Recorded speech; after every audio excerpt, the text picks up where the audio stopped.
ونعوذ بالله من شرور أنفسنا ومن سيئات أعمالنا من يهده الله فلا مضل له ومن يضلله فلا هادي له ونشهد أن لا إله إلا الله وحده لا شريك له ونشهد أن سيدنا محمدا عبده ورسوله قال الله تبارك وتعالى في القرآن المجيد والنجم إذا هوى صدق الله العظيم بندے پروردگار محمد احمد نبی دوست جانے جاری عالم تابع اولاد علی مذہب حنفی ادار و ملت حضرت خلیل خاک پائے غوث اعظم سے رسایا ہر ولی صدیق سے حسن کمال محمد است فاروق ذل جاہ و جلال محمد است عثمان سیاہ شمع جمال محمد است حیدر بہار باغ خصال محمد است صلی اللہ تعالی علیہ وسلم قال اللہ تبارک و تعالی فی شان حبیبہ الکریم ان اللہ وملائکتہ یصلون علی النبی یا ایہا الذین آمنوا صلوا علیہ وسلموا تسلیما اللهم صل على سيدنا ومولانا محمد وعلى آل سيدنا مولانا محمد وبارك وسلم صلوا عليه صلاة وسلام عليك يا سيدي يا رسول الله الصلاة والسلام عليك يا رسول الله الصلاة والسلام عليك يا حبيب الله الصلاة والسلام عليك يا خاتم النبيين حضرات محترم سامعین ذی وقار حاضرین مسجد السلام علیکم ورحمۃ اللہ تعالی وبرکاتہ۔ آپ تمامی حضرات کو سب سے پہلے ہمارے آقا مولا حضور صلی اللہ تعالی علیہ وسلم کے ماہ مبارک کی بہت بہت مبارکباد ہو۔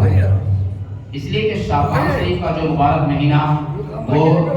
شروع ہو گیا ہے اور اس شعبان کے مبارک مہینے کے لیے میرا آقا مولا صلی اللہ علیہ وسلم نے ارشاد فرمایا شعبان شہری و رمضان شہر اللہ۔ حضور نے ارشاد فرمایا کہ لوگوں شعبان کا مہینہ مجھ مصطفیٰ کا مہینہ اور رمضان کا مہینہ رب کا مہینہ۔ اس شعبان کا مہینہ شاید کہ جس کی ایک تاریخ ہو چکی ہے، اس کے لیے میرا آقا مولا صلی اللہ علیہ وسلم نے یوں ارشاد فرمایا۔ تو الحمدللہ ہماری گفتگو جو پہلے پچھلے مبارک مہینے کے تعلق سے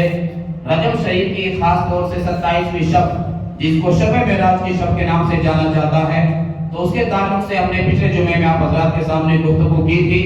اور ہمارے آقا مولا صلی اللہ علیہ وسلم کو اللہ تبارک و تعالیٰ نے جو بے شمار معجزات عطا فرمائے ان میں سے ایک بہت بڑا معجزہ اسراء کا معجزہ ہے جس کو معراج کہا جاتا ہے۔ تو اس کے تعلق سے کچھ گفتگو آپ حضرات کے سامنے پیش کی گئی تھی۔ مسلم شریف کی بڑی مشہور و معروف حدیث پاک کا آدھا حصہ ہم نے بیان کیا تھا اور جو وقت کی کمی کی وجہ سے ادھوری حدیث پاک رہ گئی تھی اور وعدہ کیا تھا کہ انشاءاللہ تعالی اگلے جمعے میں اس کو کنٹینیو کیا جائے گا۔ مہینہ بہرحال شعبان کا ہو یا رجب کا ہو رمضان کا ہو، لیکن اصل مقصد ایک مومن کا یہ ہوتا ہے کہ باغ میں شکر وصل تھا اور ہجر میں ہائے ہائے گل، کام ہے ان کے ذکر سے وہ یوں ہوا ہو کہ یوں۔ حضرت فرماتے ہیں کہ ایک بندہ مومن کو رب اور اس کے رسول کے ذکر سے مطلب ہوتا ہے مہینہ چاہے رمضان کا ہو چاہے شعبان کا ہو، چاہے محرم کا ہو یا رجب کا ہو، اس کو بس اپنے آقا مولا حضور صلی اللہ علیہ وسلم کے ذکر سے مطلب ہوتا ہے۔ تو انشاءاللہ تعالی حضور ہی کے ذکر خیر کی جو ہے سعادت آپ حضرات حاصل کریں گے اور میں وہ مسلم شریف کی آدھی جو حدیث پاک رہ گئی تھی اس کو میں کنٹینیو کروں گا اور معراج شریف کے 2 اسٹیپ آپ حضرات کے سامنے میں پچھلے جمعے میں بیان کر چکا ہوں، اس لیے کہ معراج شریف کو ہمارے علماء کرام نے اور امت کے اماموں نے 3 حصوں میں تقسیم فرمایا۔ سب سے پہلا معراج کا جو اسٹیپ ہے جو اس کا پہلا حصہ ہے وہ میرا آقا مولا صلی اللہ علیہ وسلم کی فرسٹ جو جرنی شروع ہوتی ہے، فرسٹ جو آپ کا سفر شروع ہوتا ہے وہ مسجد حرام سے لے کر کے مسجد اقصی تک، اس کا میں نے آپ حضرات کے سامنے ذکر کیا، اور براق کی جو تیز رفتاری اور اس کا اسپیڈ کا جو ذکر آپ حضرات کو یاد ہوگا، میں نے ذکر کیا تھا کہ میرا قوم والا نے ارشاد فرمایا کہ جس سواری پر میں سوار ہو کر کے چلا اس کی رفتار کا عالم یہ تھا، آقا نے خود ارشاد فرمایا حدیث شریف کے اندر یسعو حافرہ عند منتہی طرفہ، آقا ارشاد فرماتے براق کی تیز رفتاری کا عالم یہ تھا کہ اس کا پہلا قدم وہاں پڑتا جہاں اس کی پہلی نظر جا رہی تھی، پہلا قدم ہی وہاں اس کا پڑ رہا تھا جہاں تک اس کی پہلی نظر کی انتہا ہو رہی تھی۔ اللہ اکبر۔ تو میں نے وہاں ایک بات بھی آپ کے سامنے ذکر کی تھی، نوٹ آپ کو یاد ہوگا، میں نے کہا تھا کہ یہ صرف ابھی سواری کی رفتار کا بیان ہے، یہ سواری کی رفتار ہے، سوار کی رفتار نہیں، یاد رکھیے گا، پوائنٹ سمجھا۔ یہ صرف میرا آقا مولا نے ابھی تک سواری کی اسپیڈ اور اس کی رفتار، اس کی تیز رفتاری کا بیان فرمایا کہ اس کی تیز رفتاری کا عالم یہ تھا کہ اس کا قدم پہلا وہی پڑا تھا جہاں اس کی نظر کی انتہا ہو رہی تھی۔ جب سواری کی رفتار کا یہ عالم، تو مجھے کہنے دیجئے کہ جب سواری کی پہلی نظر کی جہاں انتہا ہو رہی ہو اور وہاں اس کا قدم پڑ رہا ہو، تو مصطفیٰ جو سوار ہو کر کے چل رہے ہیں ان کی رفتار کا عالم کیا ہوگا؟ ان کی رفتار کا عالم کیا ہوگا؟ انشاءاللہ میں وہ بھی آپ کے سامنے ذکر کروں گا کہ سواری کی رفتار یہ ہے تو سوار کی رفتار کا عالم کیا ہے، وہ بھی انشاءاللہ اسی میں آگے اس جو تیسرا اسٹیپ جو اس سفر کا آنے والا ہے، بیان ہونے والا ہے آج، وہ بھی آپ کے سامنے پیش کیا جائے گا۔ تو پہلا جو سفر کا حصہ ہے وہ میرا آقا مولا کے مسجد حرام سے مسجد اقصی تک، یہاں حضور نے براق پر سوار ہو کر کے یہاں سواری فرمائی، یہاں پھر انبیاء کرام کی امامت فرمائی، تمام انبیاء حضرت آدم تا عیسیٰ علیہ السلام پہلے سے میرا آقا مولا کی ابتدا کے واسطے کہ آج تمام سید الانبیاء، سید الاولین والآخرین ہماری امامت فرمائیں گے، ہمارے مقدر کا یہ بڑا نصیب ہے، خوش نصیبی ہے، حضور نے امامت فرمائی۔ پھر یہاں سے اس سفر کا دوسرا حصہ شروع ہوتا ہے مسجد اقصی سے، پھر سفر کا حصہ دوسرا شروع ہوتا ہے جو چلتے چلتے پہلے آسمان سے لے کر کے 7ویں آسمان تک جاتا ہے۔ مختلف انبیاء کرام میں نے درجہ بدرجہ حضرات کے سامنے پہلے پیش کیا تھا پچھلے جمعے میں کہ حضرت آدم علیہ السلام سے لے کر پہلے آسمان سے لے کر کے آخری 7ویں آسمان پر ہمارے آقا مولا کی جو ملاقات ہوتی ہے وہ اپنے والد گرامی جد امجد حضرت سیدنا ابراہیم علیہ السلام سے ملاقات ہوئی۔ حضرت ابراہیم سے جب ملاقات ہوتی ہے تو وہاں کچھ باتیں جو ہوئی ان میں سے ایک بات میں آپ حضرات کی خوش نصیبی اور آپ کے مطلب کی بات بیان کر دوں، میرے بھی مطلب کی بات، حضور کے ہر امتی کے مطلب کی بات۔ حضور سے حضرت سیدنا ابراہیم علیہ السلام نے کچھ یوں عرض کیا، کہا کہ میرے حبیب یا رسول اللہ جنت کی مٹی بڑی خوشبودار ہے، فرمایا جنت کی مٹی بڑی بڑی خوشبودار ہے اور بڑی ہی ذائقہ دار اس کے پھل اور فروٹس ہیں۔ حضور نے پوچھا تو میرے والد کرام حضرت ابراہیم سے پوچھا تو اللہ کے نبی پھر جنت کی مٹی بڑی خوشبودار، اس کے پھل بڑے ذائقہ دار، اور وہاں پھر پھل لگانے کے لیے ہمیں کیا کرنا ہوگا؟ یہ حضور نے امت کے واسطے پوچھا۔ تو اللہ کے نبی وہاں پھل لگانے کے لیے اور فروٹ پیدا کرنے کے لیے، درخت اگانے کے لیے جنت میں اپنے حصے کا ہمیں کیا کرنا ہوگا؟ تو حضرت ابراہیم نے یوں فرمایا، یا رسول اللہ اپنی امت کو خوشخبری دے دیجئے، اگر جنت میں پھل لگانا ہے، اپنے واسطے پیڑ لگانا ہے، اپنے لیے زمین ہموار کرنی ہے تو سبحان اللہ پڑھیں، اس سبحان اللہ کی برکت سے جنت کے اندر تمہارے نام کا درخت لگا دیا جائے گا، تمہارے نام کا درخت لگا دیا جائے گا، اور جس کی نعمتیں پھر تمہیں جنت میں داخل ہونے کے بعد میں عطا کر دی جائیں گی۔ یہ جنت ہے جس میں حضور کے امتی، حضور کے غلام سبحان اللہ کہیں تو ان کے نام کا درخت جنت میں پیدا کر دیا جائے۔ بہرحال اب یہ دوسرے سفر کا حصہ یہاں تک، اب سفر کا تیسرا حصہ جو ہے وہ شروع ہوتا ہے، وہ انشاءاللہ میں بیان کروں گا۔ حدیث پاک آپ سماعت فرمائیں، پہلے مسلم شریف کی حدیث پاک میرے سامنے موجود، مسلم شریف آقا نے آگے ارشاد فرمایا، اب میرے والد گرامی حضرت ابراہیم سے ملاقات کے بعد میں،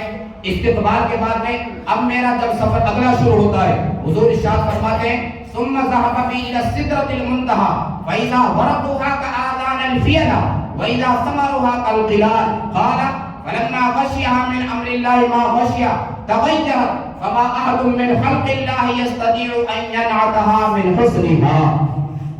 آقا نے ارشاد فرمایا جب میں یہاں سے 7ویں آسمان سے اور یہ جو بیت المعمور تھا، فرشتوں کا جو قبلہ تھا، اس کا میں دیدار کر کے جب آگے بڑھنے لگا تو پھر میں چلتے چلاتے اپنے تیسرے سفر کی ابتدا جو ہوتی ہے تو حضور فرماتے ہیں میں سدرۃ المنتہی جا پہنچا۔ ابھی تک یہ حضرت جبرائیل علیہ السلام ساتھ ہیں اور اور براق کی وہی سواری ہے، سدرۃ المنتہا تک ابھی تک وہی سواری چلی آ رہی، پہلے آسمان سے ساتویں سے سدرۃ المنتہا۔ سدرۃ المنتہا وہ مقام ہے جس کے بارے میں امام نووی رحمۃ اللہ تعالی علیہ اور خود حدیث پاک میں میرا آقا نے ارشاد فرمایا کہ سدرۃ المنتہا وہ مقام ہے کہ جو زمین سے جتنے بھی اعمال نامے جو بندوں کے فرشتے لے کر کے اوپر چڑھتے ہیں رب کے دربار میں پیش کرنے کے حاضری کے واسطے، وہ تمام کے تمام کی انتہا سدرۃ المنتہا کا مقام ہے۔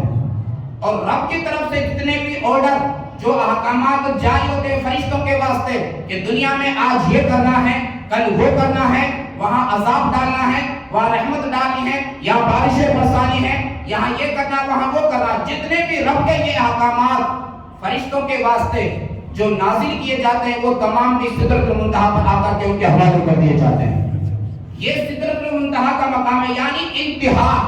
اینڈ ہر کسی چیز کا۔ اس زمین سے جائے تو اس کے لیے اینڈ، اور رب کی طرف سے آئے تو فرشتوں کے لیے وہاں سے ملنے کا اینڈ۔ یہ وہ مقام ہے، یہاں تک حضرت جبرائیل بھی ساتھ ہے اور براق کی سواری بھی ساتھ ہے۔ اب آقا ارشاد فرماتے ہیں کہ سدرۃ المنتہا ایسا مقام، حضور نے اس کی خوبیاں بیان فرمائی کہ سدرۃ المنتہا میں ایک بیری کا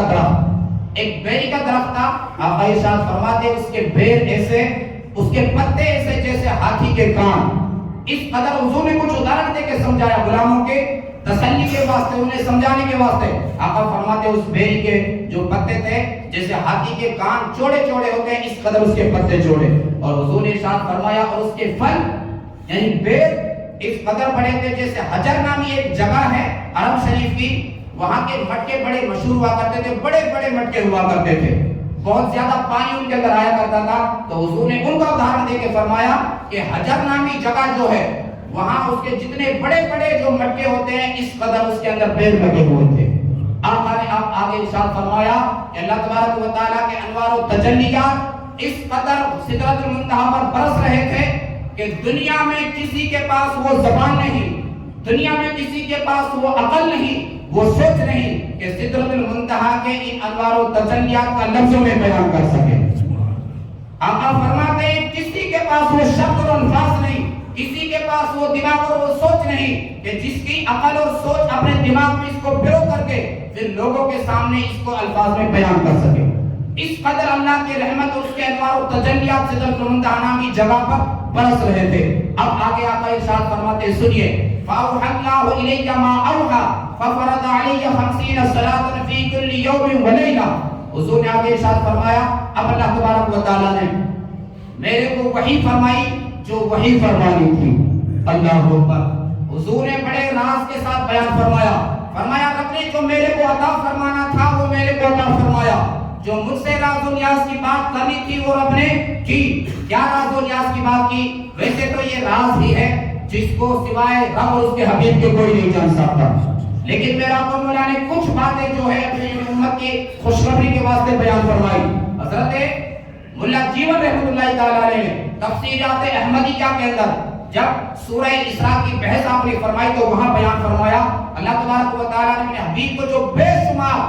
راز و نیاز کی باتیں فرمائی ان کی تعداد آپ نے ارشاد فرمائی ہے اوحی اللہ الیہ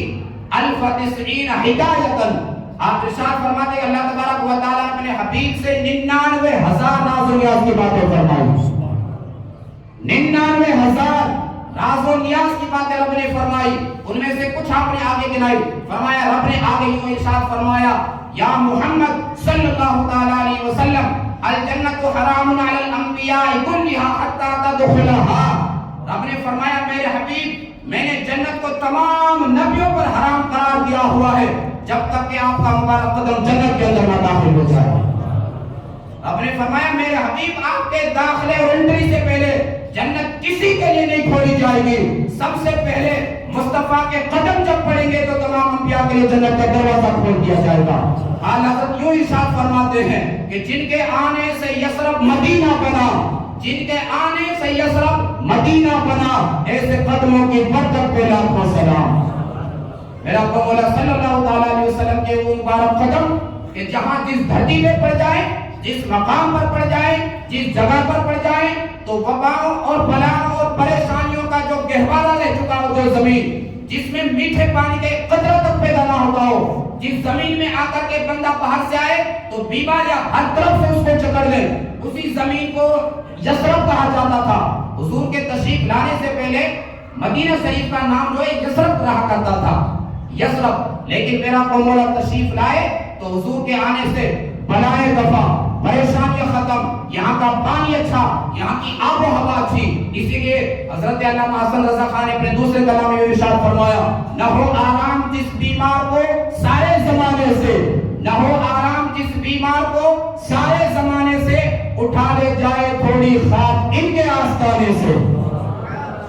اٹھا لے جائے تھوڑی خاک بس ان کے آستانے سے۔ یہ میرا آقا مولا کے مبارک قدموں کی برکت۔ رب نے یہ راز کی بات بیان فرمائی، میرا حبیب آپ کے داخلے سے پہلے، آپ کی انٹری سے پہلے تمام نبیوں کے لیے جنت کو نہیں کھولا جائے گا۔ آپ داخل ہوں گے، آپ کی سربراہی میں، آپ کی ابتدا میں، آپ قائدانہ انداز سے جب جنت میں تشریف لائیں گے تو تمام انبیاء آپ کی سربراہی میں میری جنت کے اندر داخلہ فرمائیں گے۔ یہ تو ہوئی میرے آقا مولا کے لیے خاص آپ کا اعزاز، حضور کے لیے خاص اکرام کی بات۔ کیا میرے آپ کے لیے بھی ہے کچھ؟